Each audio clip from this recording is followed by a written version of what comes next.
Hello everyone, this is Priyanka Jakhar and I welcome you all at Government Job Alert. I hope आप सभी अच्छे होंगे। तो आज की इस वीडियो में हम ईटीटी 23 की आज के कोर्ट केस की बात करेंगे। तो सबसे पहले तो एज यू ऑल नो कि आज ईटीटी 23 की एक बहुत ही इम्पोर्टेंट केस की सुनवाई थी। सबसे पहले तो आप यहाँ से डायरी नंबर देख पाओगे और ये जो केस रजिस्टर हुआ था ये हुआ था 14 जून को। 14 जून मीन्स कि अभी जो ईटीटी 23 की जस्ट रिसेंट में जो डॉक्यूमेंट स्क्रूटनी हुई है उस स्क्रूटनी के दौरान ही ये जो केस है ये रजिस्टर्ड हुआ। और ये देखिए इसमें ऑलरेडी पहले भी हियरिंग हो चुकी है और आज रूम नंबर 28 में इसकी सुनवाई थी। सीरियल नंबर था 253। तो सुबह से कैंडिडेट इसी केस का वेट कर रहे थे कि कब इसकी सुनवाई हो, इसका क्या रहेगा, क्योंकि अभी देखिए क्या है कि ईटीटी 23 पे कंटेम्प्ट ऑफ कोर्ट केस भी चल रहा है। कंटेम्प्ट ऑफ कोर्ट का केस भी चल रहा है जिसकी इसमें कल तो एक हियरिंग थी 9 जुलाई को और उसमें नेक्स्ट डेट दी गई है, वो दी गई 23 जुलाई। तो सभी को ये है कि कम से कम अगर 9 जुलाई को अगर रिक्रूटमेंट कंप्लीट नहीं हो पाई, कम से कम 23 जुलाई को तो रिक्रूटमेंट कंप्लीट हो। कम से कम डिपार्टमेंट अब तो कम से कम इस रिक्रूटमेंट को कंप्लीट करने के लिए कुछ स्टेप ले। तो ऐसे में देखिए जो आज का जो केस था ये बहुत ज़्यादा इंपॉर्टेंट था, क्योंकि ईटीटी 23 के कंप्लीट न हो पाने का सबसे बड़ा रीज़न यही है कि अभी जो बीएड और जो एनआईयूएस कैंडिडेट का जो केस चल रहा है सबसे बड़ा रीज़न यही है। जब तक इन दोनों केसेस पे डिसीजन नहीं आएगा तब तक किसी भी तरीके से रिक्रूटमेंट को कंप्लीट करना काफ़ी डिफिकल्ट है। तो ऐसे में आज का जो ये केस था देखिए इसमें काफ़ी लंबे टाइम तक सुनवाई चली। अप्रोक्सीमेट देखिए मोर देन 1.5 घंटे से मैं कह सकती हूँ कि सुनवाई चली। बहुत अच्छे तरीके से दोनों तरफ से पॉइंट रखे गए और कहीं ना कहीं स्टार्टिंग में जिस तरह से लग रहा था कि आज जो है वो फाइनल डिसीजन ले लिया जाएगा, क्योंकि इतने लंबे टाइम तक अक्सर देखिए तभी सुनवाई होती है जब जजिस को हो कि चलिए आज हम इसमें कोई ना कोई फाइनल डिसीजन लेंगे। उन्हीं केसेज में आपको इस तरह से सुनवाई देखने को मिलती है और दोनों तरफ से जो एडवोकेट्स थे उन्होंने काफ़ी अच्छे तरीके से अपने अपने पॉइंट्स रखे। और अब क्या है कि देखिए अभी इसकी सबसे बड़ी अपडेट ये है कि इसमें अभी नेक्स्ट डेट दी गई है और नेक्स्ट डेट के लिए देखिए आपको ज़्यादा परेशान होने की ज़रूरत नहीं है। ऐसा नहीं है कि बहुत लंबे टाइम पीरियड की डेट दी गई है। इसमें जो डेट दी गई है वो दी गई है कल की ही, यानी कि आज है 10 जुलाई, कल यानी कि 11 जुलाई की इसमें डेट दी गई है। कल ही कंटिन्यूटी में इस केस पे सुनवाई होगी।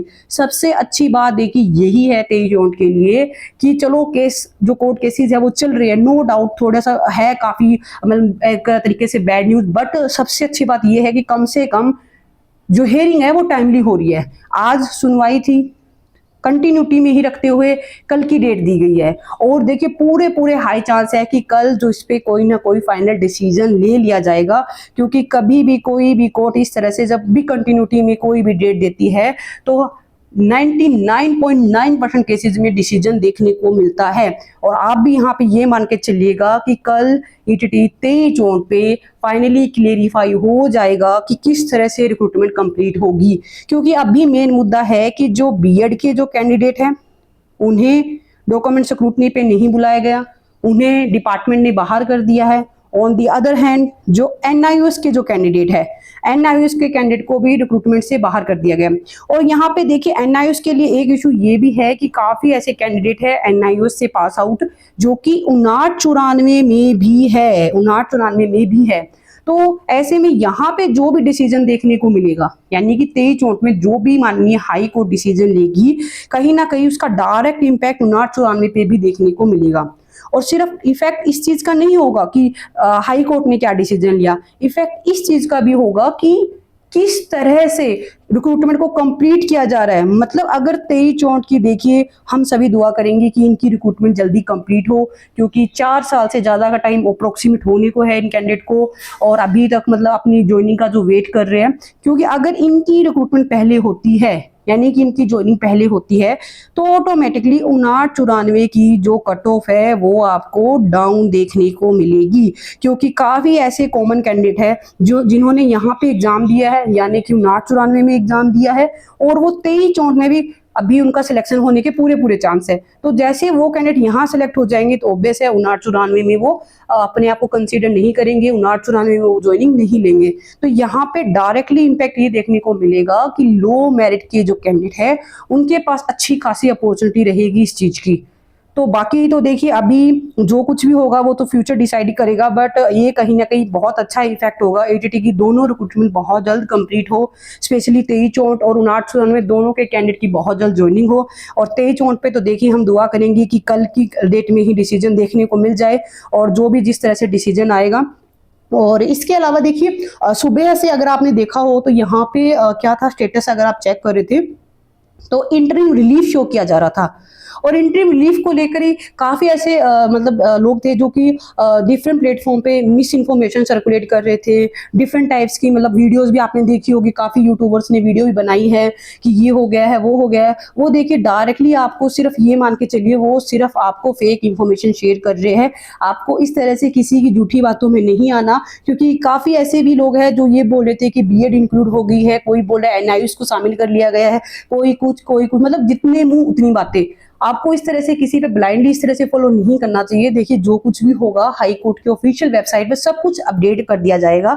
जो भी लोग इस तरह की इंफॉर्मेशन जो सर्कुलेट कर रहे हैं, चाहे वो यूट्यूबर्स हो चाहे वो कोई भी अदर पर्सन हो, आपको उनके ऊपर विश्वास नहीं करना। जो भी इंफॉर्मेशन होगी, ऑथेंटिक जो इंफॉर्मेशन होगी, देखिए वो बिल्कुल आप लोगों के साथ शेयर की जाएगी इस चैनल पे। इसके लिए देखिए मैं चाहती तो मैं भी सुबह से वीडियो बना सकती थी, इंटरिम रिलीफ शो किया जा रहा था, बट जेन्युइन देखिए कोई भी इंसान होगा वो इस तरह से किसी का मजाक नहीं बनाएगा, क्योंकि स्पेशली देखिए 23-64 के कैंडिडेट ऑलरेडी बहुत परेशान हैं, और ऐसे में कोई उसकी उस चीज का फायदा उठाने की कोशिश कर रहे हैं, सिर्फ उन कैंडिडेट के मजे लेने की कोशिश कर रही है, कहीं ना कहीं गलत है। बाकी आप खुद भी बहुत समझदार हो आप सभी लोग। तो 23-64 के रिगार्डिंग अपडेट ये है कि अभी क्या है कि कल इसकी सुनवाई होगी। आज बहुत अच्छे तरीके से सुनवाई हुई, काफी अच्छे तरीके से पक्ष रखे गए।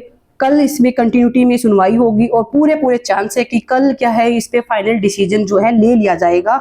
और उम्मीद करेंगे कि बहुत जल्द डिसीजन लेके रिक्रूटमेंट को कंप्लीट किया जा सके, और बहुत जल्द कैंडिडेट जो हो स्कूल में ज्वाइन करे, क्योंकि डिजर्विंग कैंडिडेट पिछले काफी टाइम से वेट कर रहे हैं अपनी ज्वाइनिंग का। बाकी इसके रिगार्डिंग देखिए अभी क्या है कि इवनिंग तक या फिर कल मॉर्निंग तक इसके ऑर्डर भी आ जाएंगे। हालांकि आज के ऑर्डर में कुछ खास देखने को नहीं मिलेगा, मेन जो ऑर्डर होंगे वो फाइनल ऑर्डर होंगे, जो मतलब कल जो डिसीजन लिया जाएगा मेन ऑर्डर वही होंगे।